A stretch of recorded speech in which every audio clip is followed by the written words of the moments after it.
गणतंत्र दिवस के अवसर पर सभी दिल्ली वासियों को, सभी देशवासियों को ढेर सारी शुभकामनाएं, बहुत बहुत बधाई। पूरा विश्व, पूरा देश और हम सब दिल्ली वासी पिछले 1 वर्ष से कोरोना महामारी से जूझ रहे हैं, संघर्ष कर रहे हैं। यही कारण है कि हमने अपना स्वाधीनता दिवस भी और आज गणतंत्र दिवस भी हम लोग यहाँ पे मना रहे हैं। नहीं तो हम सब लोग बड़े पैमाने पे छत्रसाल स्टेडियम में अपने बच्चों के साथ मनाया करते थे। मैं उम्मीद करता हूं कि इस वर्ष हम सब लोगों को कोरोना की महामारी से छुटकारा मिलेगा। पिछला 1 साल बहुत मुश्किल रहा सबके लिए, लोगों के लिए, सरकारों के लिए। जब हम सब लोग इस महामारी से जूझ रहे थे, दिल्ली वासियों के लिए खासकर ये 1 साल और ज्यादा मुश्किल रहा, क्योंकि दिल्ली ने कोरोना की महामारी का बहुत प्रचंड रूप देखा। 11 नवंबर को दिल्ली में एक दिन में लगभग 8,500 कोरोना के केस आए, जो डेली केस आते हैं। 8,500 केस। कहा जाता है कि विश्व में किसी भी शहर में ये सबसे ज्यादा केस थे। पूरी दुनिया में किसी और देश, किसी और शहर में इतने ज्यादा केस कहीं नहीं आए। दिल्ली में एक दिन में इतने सारे केसेस आने के कई सारे कारण हैं। उन कारणों के बारे में मैं कई पहले भी चर्चा कर चुका हूं। उसके कई सारे कारण हैं। दिल्ली देश की राजधानी है, पूरी दुनिया भर से लोग यहां आते हैं, देश भर से लोग यहां आते हैं।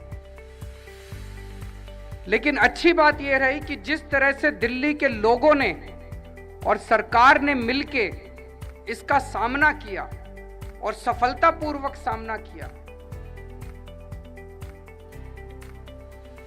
अमेरिका का शहर है न्यूयॉर्क। न्यूयॉर्क में अप्रैल के पहले हफ्ते में 6300 केस आए थे। 6300। हमारे यहां 11 नवंबर को आए 8,500 केस। हमसे काफी कम केस थे 6300 केस न्यूयॉर्क में। लेकिन सोशल मीडिया पे आप लोगों ने वीडियो देखे होंगे कि किस तरह से केवल 6300 केसेस में भी न्यूयॉर्क की सारी हेल्थ सिस्टम कोलैप्स कर गई। वहां पे मरीजों की अस्पतालों के बाहर सड़कों के ऊपर लाइन लगी हुई थी। अस्पताल भरे हुए थे, अस्पतालों में जगह नहीं थी। अस्पतालों के कॉरिडोर में मरीज पड़े हुए थे, वहां पे आईसीयू में जगह नहीं थी वहां पे। और केवल न्यूयॉर्क नहीं, आप दुनिया का, यूरोप का, पूरी दुनिया के अंदर जितने डेवलप्ड कंट्रीज हैं, कोई शहर उठा के देख लीजिए, जहां जहां कोरोना के केसेस ज्यादा हुए वहां पे उनका पूरा हेल्थ सिस्टम कोलैप्स कर गया। लेकिन दिल्ली के अंदर जब 11 नवंबर को सबसे ज्यादा हमारे केस 8,500 केस आए, उस दिन भी दिल्ली के अस्पतालों में 7,000 कोरोना के बेड खाली पड़े हुए थे।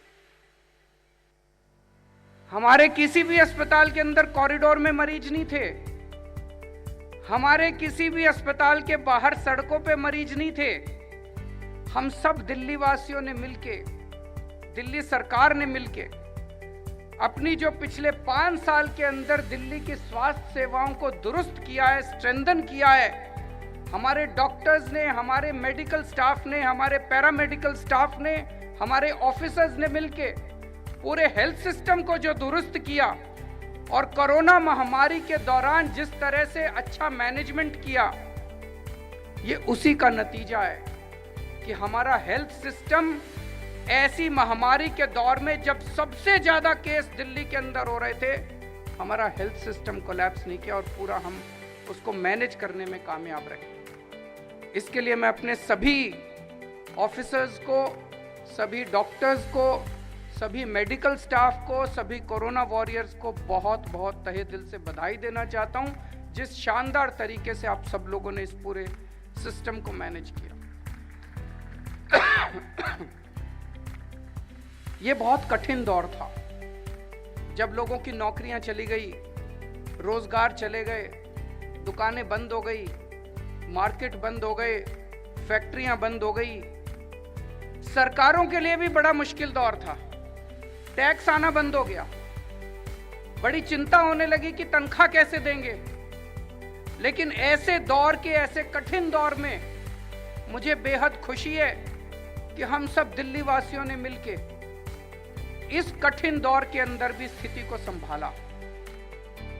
हमने न केवल अपनी सारी तनख्वाहें दी, उल्टे ऐसे कठिन दौर के अंदर जब लोगों की रोटी के लाले पड़ रहे थे, लोगों के घर के अंदर चूल्हा जलना मुश्किल हो रहा था, ऐसे समय में दिल्ली सरकार ने येन केन प्रकारेण कहीं से भी व्यवस्था करके पैसे की 1 करोड़ लोगों को, दिल्ली की 2 करोड़ आबादी है, 1 करोड़ लोगों को कोरोना काल में हर महीने सूखा राशन दिया जाता था। 5 किलो प्रति व्यक्ति के हिसाब से सूखा राशन हर महीने दिया गया 1 करोड़ लोगों को।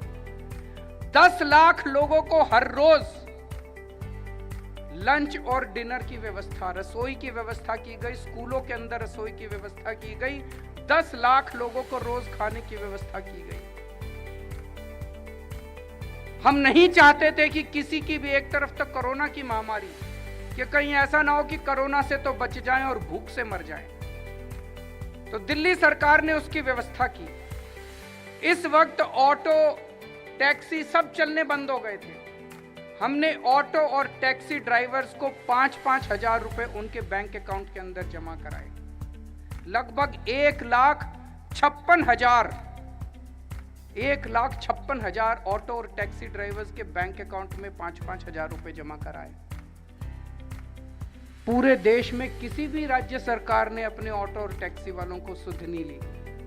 दिल्ली सरकार ने अपने ऑटो और टैक्सी वालों को सुध ली। हमने लगभग 44,000 कंस्ट्रक्शन वर्कर्स, मजदूरों के खातों में 10-10 हजार रुपए जमा कराए।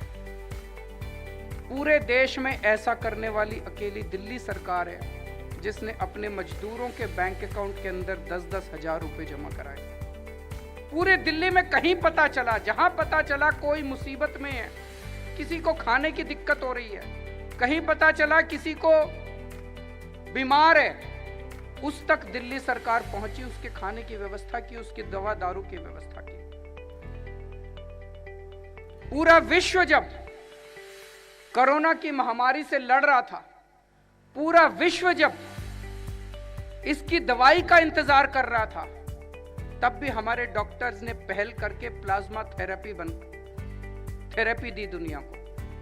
अप्रैल के महीने में दिल्ली के हमारे अस्पतालों के अंदर, खासकर ILBS के अंदर प्लाज्मा थेरेपी के ट्रायल चालू हुए। और मुझे आज कहते हुए बेहद गर्व है अपने डॉक्टर्स के ऊपर कि 2 जुलाई को दुनिया का सबसे पहला प्लाज्मा बैंक दिल्ली के अंदर शुरू किया गया। उसके बाद 2 और प्लाज्मा बैंक बने, LNJP हॉस्पिटल में और GTB हॉस्पिटल में। और आज अभी तक 4,929 4,929 लगभग 5,000 लोगों को प्लाज्मा दिया जा चुका है। 5,000 लोगों की प्लाज्मा के जरिए जान बचाई जा चुकी है। जैसा मैंने बताया कि कई सारे डेवलप्ड कंट्रीज के अंदर हम लोगों ने देखा किस तरह से उनके पूरे अस्पतालों के सिस्टम कोलैप्स कर गए।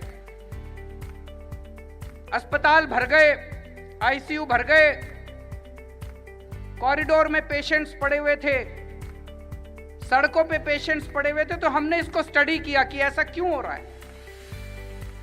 तो हमने ये पाया कि जो कोई बीमार होता था उसको अस्पताल ले जाते थे, जो कोई बीमार होता था उसको अस्पताल ले जाते थे। नतीजा ये था कि जो माइल्ड और एसिम्प्टोमेटिक पेशेंट्स थे, जिनमें कोई सिम्टम नहीं थे, जिनमें कम सिम्टम थे, थोड़े बहुत सिम्टम थे, ऐसे पेशेंट से अस्पताल भर जाते थे और सीरियस पेशेंट सड़कों के ऊपर थे। तो दिल्ली के हमारे डॉक्टर्स ने मिलके होम आइसोलेशन का इजाद किया। सबसे पहले होम आइसोलेशन पूरी दुनिया में दिल्ली में इसकी शुरुआत की गई। होम आइसोलेशन में हमने ये तय किया कि जो माइल्ड पेशेंट हैं, जो एसिम्प्टोमेटिक पेशेंट हैं, जिनको डॉक्टर्स की जरूरत नहीं है, उनका घर में इलाज किया जाएगा।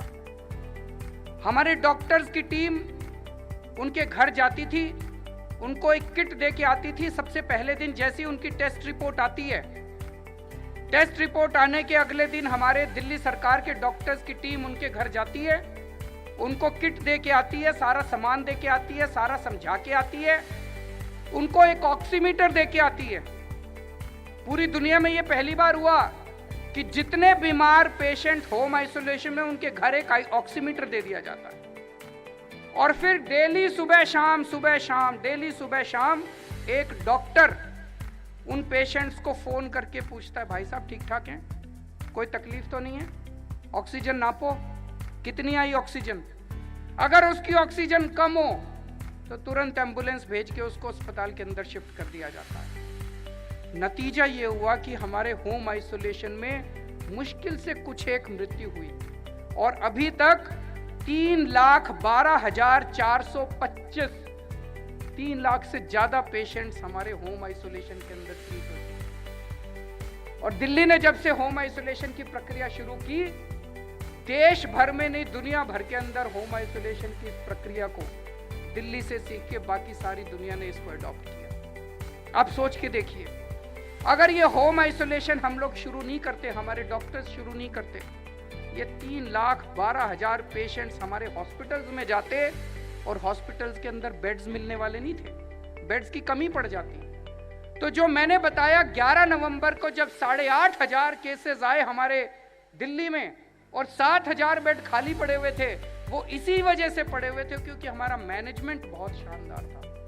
अगर ये मैनेजमेंट हमारे ऑफिसर्स और डॉक्टर्स मिलके अच्छा नहीं करते तो हमारी भी वही हालत होती जो पश्चिम के कई सारे अन्य देशों की हुई। हमने ना केवल होम आइसोलेशन अच्छा किया, अपने अस्पतालों के अंदर भी मरीजों के ट्रीटमेंट का बहुत अच्छा इंतजाम किया। इसमें प्राइवेट हॉस्पिटल्स और सरकारी हॉस्पिटल्स ने मिलके एक टीम की तरह, हमने उसमें यह नहीं किया तुम तो प्राइवेट हो हम तो गवर्नमेंट हैं, सबने मिलके एक टीम की तरह दिल्ली के लोगों की सेवा की। हमने ये देखा कि हमने दूसरों से सीखा, दूसरे शहरों में, दुनिया के दूसरे शहरों में, अपने देश के दूसरे शहरों में किस तरह की दिक्कत आ रही है।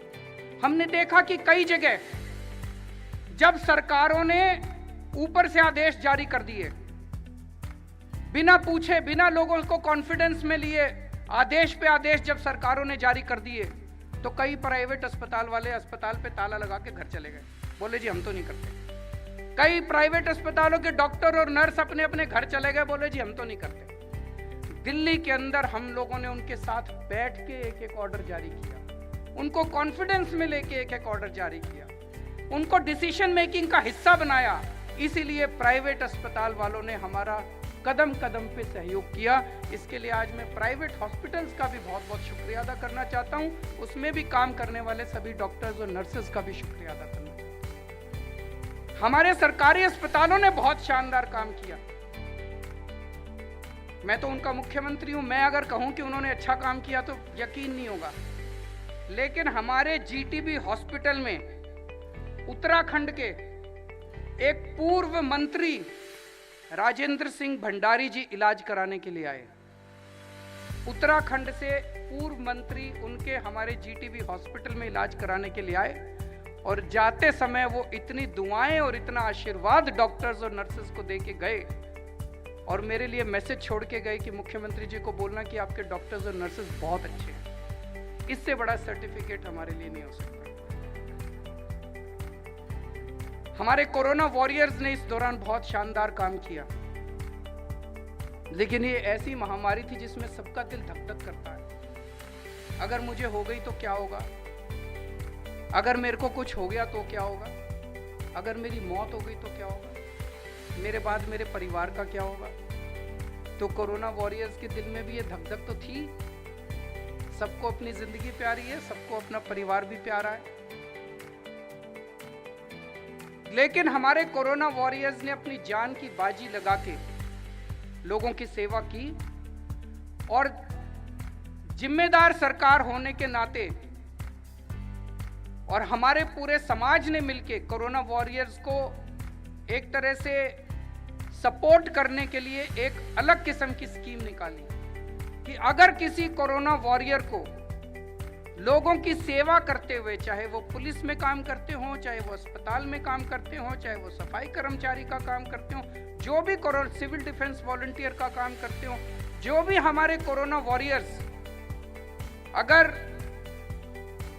लोगों की सेवा करते हुए, कोरोना की ड्यूटी करते हुए उनको कोरोना हो जाता है और भगवान ना करे उनकी कोरोना की वजह से उनकी मौत हो जाती है, तो सरकार उनके परिवार को 1 करोड़ रुपए का सहयोग राशि देगी। इस दौरान 9 ऐसे लोगों की कोरोना वॉरियर्स की मौत हुई और सरकार ने उन 9 लोगों को, कोरोना वॉरियर्स को 1-1 करोड़ रुपए की, मैं खुद उनके घर गया, उनके परिवार के लोगों से मिला और उनके लोगों को हमने 1-1 करोड़ रुपए की सम्मान सहयोग राशि दी।